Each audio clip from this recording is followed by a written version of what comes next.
In this video, I'm going to show you how to download and install Little Misfortune on your PC or laptop. First, we need to download the Steam app. Open your Google Chrome and search for store.steampowered.com. Link in description. Click on the Install Steam button on this page.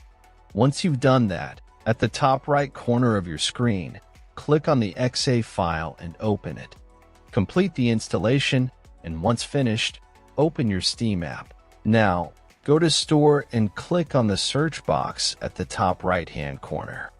Search for Little Misfortune to download the game. If game is not showing up, check out video and description. Else in drop-down menu, click on Little Misfortune.